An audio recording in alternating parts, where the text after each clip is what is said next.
Selamat pagi dan salam sejahtera untuk kita semua. Perkenalkan nama saya Selvi Ardaniati dengan NIM 253091579. Saya guru agama Katolik dan Budi Pekerti di SMA Negeri 7 Singkawang. Saat ini juga saya mahasiswa PBG dalam jabatan angkatan batch 3 tahun 2025 di LPTK STPK Santo Fransiskus Asisi Semarang. Terima kasih. Oke, selamat pagi semuanya. Pagi. Hari ini pertemuan kita yang kesekian kalinya.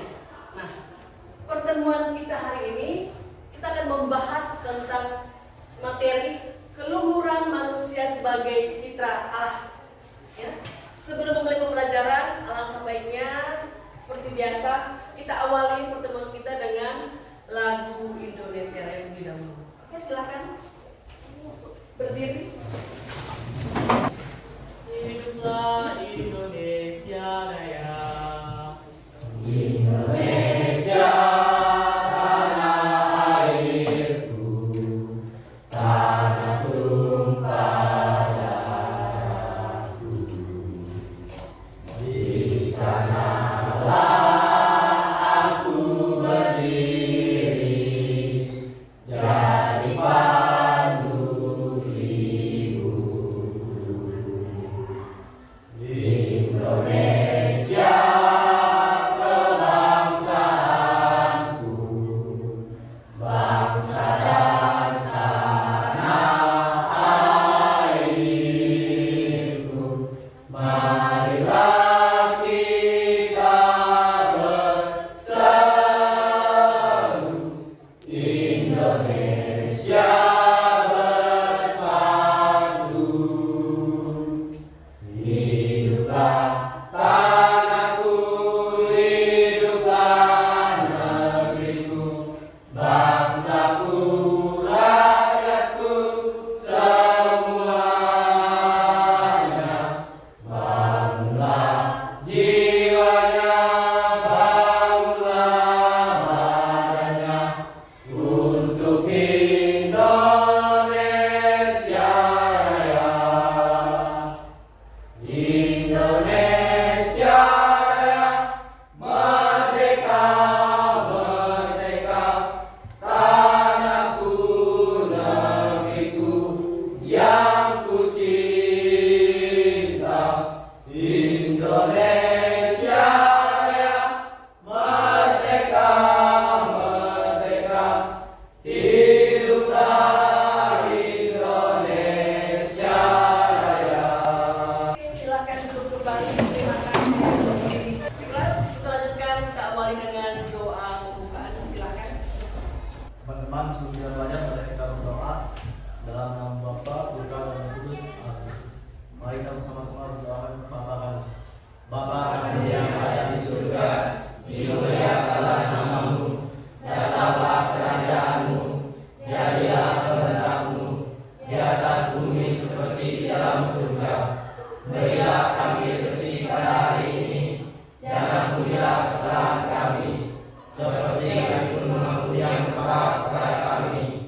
Dan janganlah memasukkan kami ke dalam percobaan, tetapi bebaskanlah kami dari yang jahat. Amin. Bapa dan Putra dan Roh Kudus. Ibu akan mengabsen terlebih dahulu Andreas Goldi, Hadir, Bu. Angela Media Feni, Kristora, Hadir, Bu. Esther Sri Dila, Fortunatus, Hadir, Bu. Yesa Kristiani, Christian Gonzales, Hadir, Bu. Octav Fernando, Reno. Hadir. Oke, Ibu mau melihat kalian dulu seberapa rapinyakah kalian untuk memulai pembelajaran hari ini. Coba Ibu minta berdiri dulu. Silakan lihat masing-masing diri. Apakah sudah rapi atau belum saya ini? Oke, silakan duduk. Tema kita pada hari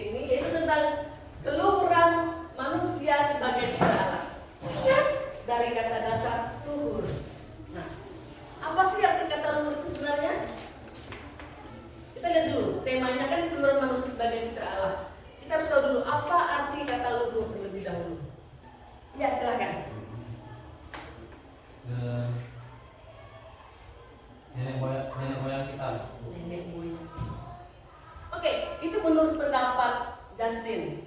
Luhur itu sebenarnya adalah sesuatu yang agung, sesuatu yang mulia. Itu dikatakan luhur.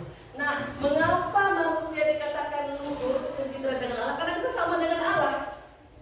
Allah juga manusia, kita manusia. Jadi kita dikatakan sejahtera atau segambar dengan Allah. Itu yang membuat manusia dikatakan luhur, karena kita sama dengan Allah. Nah, dari pertemuan hari ini, dari materi hari ini, kita mau melihat 3 tujuan pembelajaran yang mau dicapai hari ini.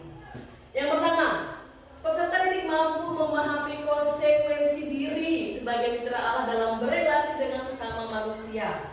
Yang kedua, peserta didik mampu bersyukur pada Allah yang menciptakan dirinya sebagai citra Allah. Yang ketiga, peserta didik akhirnya mampu menghargai sesama manusia yang diciptakan sebagai citra Allah yang bersaudara satu sama lain. Ada beberapa pertanyaan sebelum kita lanjut ke materi. Nah, sebelum kita masuk ke materi keluhuran manusia sebagai citra Allah hari ini, kita minggu lalu sudah mempelajari juga materi sebelumnya. Materi apa? Minggu yang kita pelajari tentang materi apa? Aku pribadi yang unik dan kesetaraan antara laki-laki dan perempuan. Nah, materi sebelumnya kita sudah mempelajari aku dikatakan unik mengapa. Yang kedua, kesetaraan antara laki-laki dan perempuan. Dilihat manusia kok setara sih antara laki-laki dan perempuan? Ya karena laki-laki dan perempuan sama-sama ciptaan Tuhan. Tidak ada yang membedakan, tidak ada yang tinggi, tidak ada yang rendah, sama. Derajatnya, martabatnya sama di mata Tuhan. Nah, untuk materi hari ini kita akan memulai dengan 2 pertanyaan sebelum kita masuk ke inti kegiatan pembelajaran. Pertama, apa yang kamu pahami tentang martabat manusia? Sebagai orang awam, sebagai kaum muda, apa sih yang kalian tahu tentang arti martabat ini? Ada yang tahu apa itu martabat? Martabat ini sama dengan harga diri. Kita semua manusia punya harga diri di sini. Semua kita di sini punya harga diri, baik laki-laki maupun perempuan. Martabat itu adalah harga diri manusia. Yang kedua, menurutmu mengapa semua orang harus dihargai meskipun berbeda?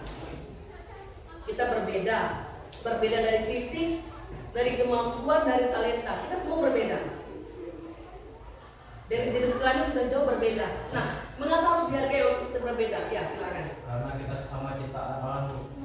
Karena kita sama-sama ciptaan Tuhan. Ada 3 pertanyaan pemantik untuk memulai kegiatan pembelajaran hari ini. Yang pertama, apa sih artinya keluhuran manusia sebagai citra Allah? Ingat, ini yang membedakan kita dengan ciptaan Tuhan lainnya loh. Ini yang membedakan kita dengan ciptaan Tuhan lainnya seperti binatang dan tumbuh-tumbuhan yang ada di sekitar kita. Kita punya apa? Yang membedakan kita dengan ciptaan Tuhan lainnya? Kita punya akal budi. Habis itu? Hati nurani. Apa lagi? Akal budi, hati nurani, dan perasaan. Yang kedua, jika semua manusia adalah citra Allah, mengapa masih ada orang yang merendahkan atau melecehkan sesamanya? Banyak kok terjadi di lingkungan ini, lingkungan sekitar kita, di sekolah maupun di luar sekolah. Banyak terjadi karena merasa dirinya paling sempurna. Ada lagi. Karena merasa tinggi, Bu. Karena merasa lebih tinggi, baik itu dilihat dari jabatan, pendidikan, ya kan, punya segalanya. Masih ada yang lain? Ya. Karena tidak ada hati nurani, Bu. Karena tidak ada hati nurani. Semua pernyataan itu benar. Yang ketiga, mengapa kasus perundungan, diskriminasi, dan pelecehan martabat manusia masih terjadi di sekolah maupun masyarakat? Sama dengan konteks yang kedua tadi. Karena tidak ada sikap menghargai. Semuanya bisa terjadi kasus-kasus seperti ini. Kita masuk di kegiatan inti hari ini. Sebelum kita masuk dalam kelompok, ada pertanyaan mungkin dari yang sudah disampaikan sebelum kita masuk ke kegiatan inti hari ini? Oke, jika tidak ada pertanyaan, kalian sudah punya buku masing-masing di meja kalian. Ya. Sekarang silahkan kalian buka bukunya di halaman 27. Buka bukunya halaman 27.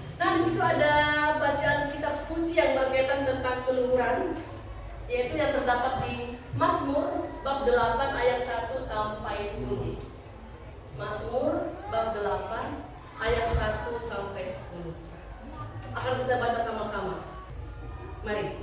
Untuk pemimpin individual menurut lagu Giling Mazmur Daud. Ya Tuhan, Tuhan kami, betapa mulianya namamu di seluruh bumi. Keagunganmu yang mengatasi langit dinyanyikan. Dari mulut bayi-bayi anak-anak yang menyusu kalau meletakkan dasar kekuatan karena lawanmu, untuk mengungkapkan musuh dan dendam. Jika aku melihat langitmu, buatan jarimu, bulan dan bintang-bintang yang kau tempatkan, apakah manusia sehingga engkau mengingatnya? Apakah anak manusia sehingga engkau memindahkannya? Anak-anak, dari bacaan yang sudah kita baca sama-sama, sudah kita dengar sama-sama, apa sih yang mau kita ambil maknanya dari bacaan ini? Apa yang mau kita petik, yang mau kita ambil dari bacaan ini? Keagungan Tuhan. Selain itu, Betapa indahnya namamu. betapa indahnya namamu di seluruh bumi. di seluruh bumi. Nah, dari bacaan Mazmur bab 8 ayat 1 sampai 10 dikatakan bahwa seluruh ciptaan Tuhan, baik binatang-binatang yang ada di laut, yang ada di udara, semuanya Tuhan ciptakan, Allah ciptakan untuk manusia. Semuanya Tuhan ciptakan, Tuhan berikan ke manusia untuk dimanfaatkan, untuk digunakan. Tetapi dengan tanda petik secara manusiawi. Kalau dikatakan gunakan secara tidak baik itu apa contohnya sih? Misalnya di bumi ini banyak terjadi penebangan liar, peti di mana-mana, penebangan emas tanpa izin di mana-mana. Itu salah satu contoh tidak adanya sikap menghargai alam. Itu yang dikatakan menggunakan secara negatif. Jadi yang Allah harapkan di sini dari Mazmur bab 8 ayat 1 sampai 10 dikatakan bahwa gunakanlah sebaik mungkin apa yang sudah Allah ciptakan untuk manusia. Kita akan membentuk kelompok, kita akan membahas masalah atau memecahkan masalah yang terjadi tentang materi keluhuran manusia sebagai citra Allah. Oke, silakan masuk di kelompoknya masing-masing seperti itu yang disampaikan tadi. Sebelum kita membagikan lembar kerja peserta didik, kita akan membagikan yang namanya lembar kerja peserta didik. Silakan dikerjakan dalam kelompoknya, didiskusikan dalam kelompoknya.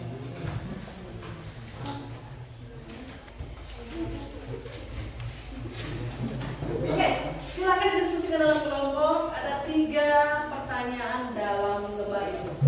Silakan. Di materi dalam buku itu ada materi yang berbicara tentang halaman 24. Ada materi yang berbicara tentang pertemuan 2 tokoh, pertemuan Santo Fransiskus dengan Sultan Malik Al-Kamil. Jadi silakan kalian kerjakan dengan melalui pedoman artikel tersebut. Dari cerita Santo Fransiskus dengan Sultan Malik Al-Kamil. Beri waktu 10 menit.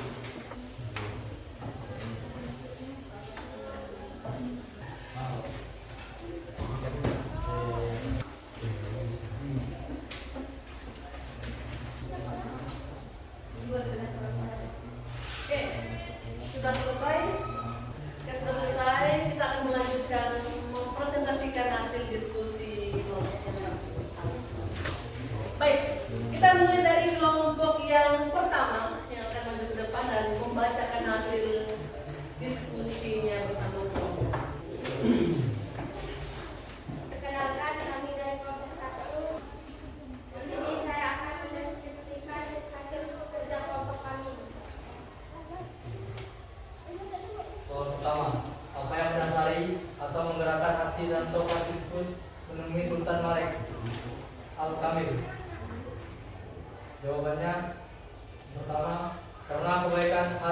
Santo Fransiskus terhadap sesama ciptaan Allah. Maka daripada itu ia memberikan diri untuk menemui Sultan Al-Kamil untuk berdamai.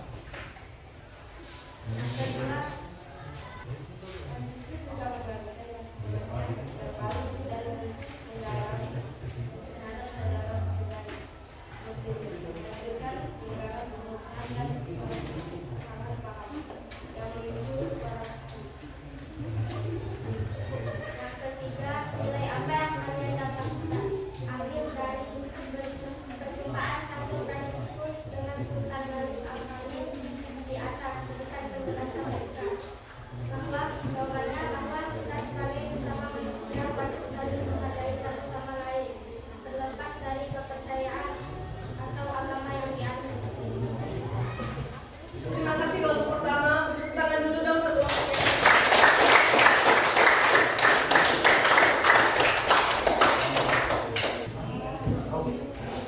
Halo semuanya. Kami akan mempresentasikan tugas kelompok A. Soal pertama, apa yang mendasari menggerakkan hati Santo Fransiskus menemui Sultan Malik Al-Kamil? Jawabannya ialah karena keterbukaan hati Santo Fransiskus untuk mengupayakan perdamaian dan untuk menunjukkan jalan keselamatan kepada Sultan adalah keinginan hidupnya, serta memberikan kebenaran Injil. Soal yang kedua, berilah satu kalimat dalam kisah yang kami berikan pada kelompok delapan. Sebagai bagian dari kehidupan sehari-hari untuk mengingat Allah dalam segala hal. Pada tahun 'Menyatakan bahwa siapapun yang menyerahkan barangnya kepada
Apa yang mendasari menggeraknya hati Santo Fransiskus menemui Sultan Malik Al-Kamil?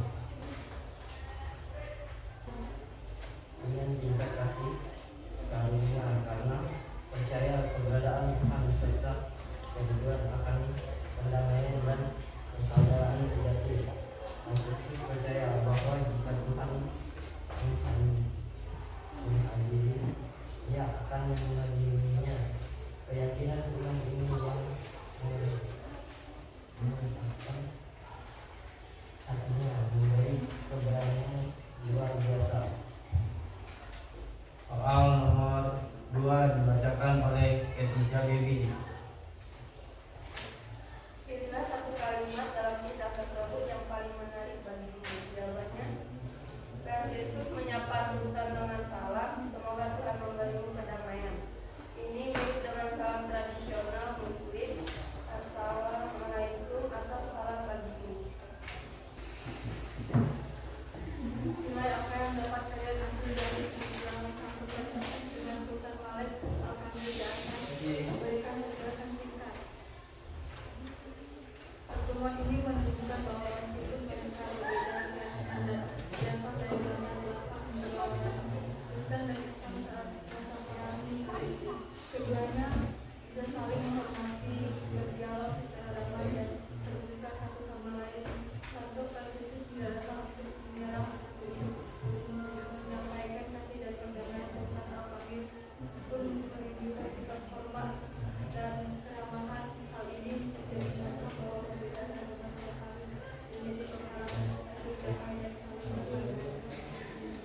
Sekian presentasi dari kelompok 4. Jika ada kesalahan, kami meminta maaf sebesar-besarnya. Terima kasih. Oke, terima kasih.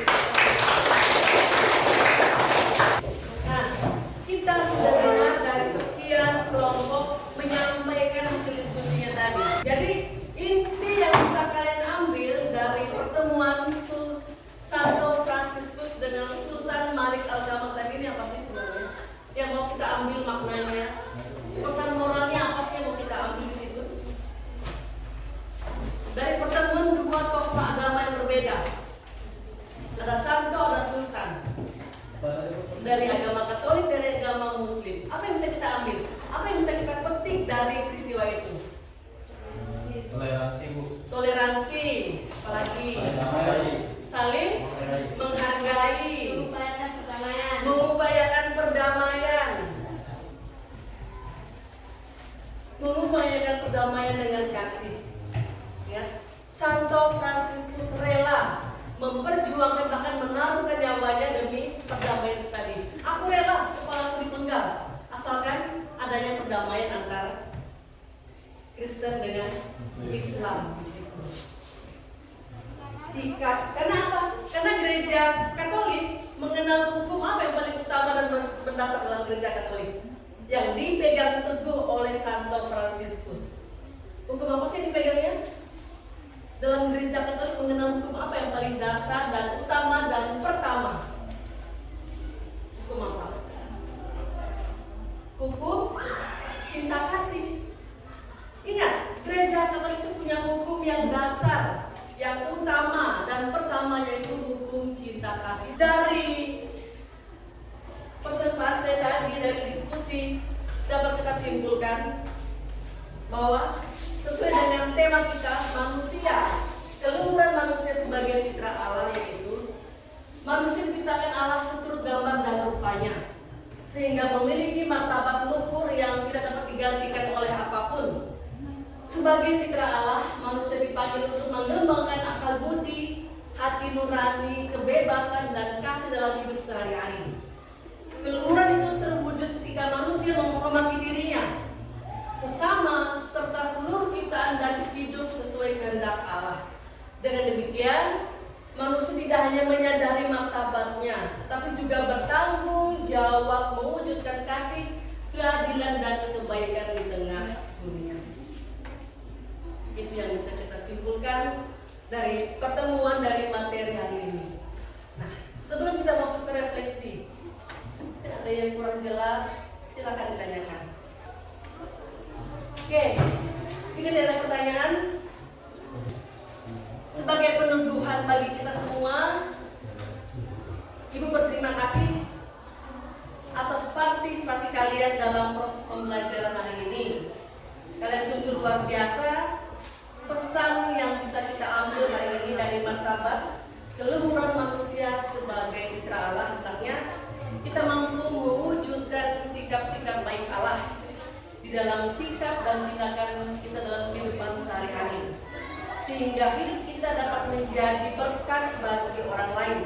Sebagai ungkapan rasa syukur kita atas berkat yang sudah Allah berikan. Sebagai penutup pada pertemuan hari ini, pada materi hari ini, materi tentang keluhuran manusia sebagai citra Allah, penugasan secara individu, secara pribadi yang bisa kalian kerjakan di rumah. Ibu minta kalian membuat doa syukur. Doa syukur atas apa yang telah diciptakan Allah, karena kita sudah secitra dengannya. Bersyukur karena kita sudah diciptakan Allah segambar dengan Dia, serupa dengan Dia, sama dengan Dia. Bagaimana cara kita bersyukur? Refleksi bisa dibacakan satu orang, silakan. Refleksi, kita menyadari bahwa sebagai citra Allah, kita memiliki martabat yang luhur dan berharga. Hal ini mengingatkan kita untuk lebih menghargai diri sendiri, sesama, dan ciptaan lain, serta berusaha hidup dengan penuh kasih dan tanggung jawab sesuai kehendak Allah. Sesuai dengan kehendak Allah. Sudah jelas di sini. Ini refleksi untuk kita bersama, untuk kita semua, bahwa kita harus bisa menghargai diri sendiri, sesama, dan ciptaan lainnya. Yang dimaksud dengan ciptaan lain itu siapa? Ciptaan lain hewan, tumbuh-tumbuhan, ya kan? Gitu. Hargailah mereka walaupun mereka tidak punya hati nurani, akal budi, dan perasaan seperti manusia. Oke. Sebagai penutup pertemuan kita hari ini, untuk materi kali ini ada doa di situ di halaman 32, silakan dibuka bukunya masing-masing. Di situ ada doa. Jadikanlah aku pembawa damai. Jadikanlah aku pembawa damai, dari doa Santo Fransiskus, dari doa puji syukur. Kita bacakan bersama-sama doa ini. Silakan fokus dengan bukunya masing-masing. Kita bacakan bersama-sama. Sebelum kita membacakannya, kita buka pertemuan dengan doa. Kita akhiri juga dengan doa yang diawali dengan tanda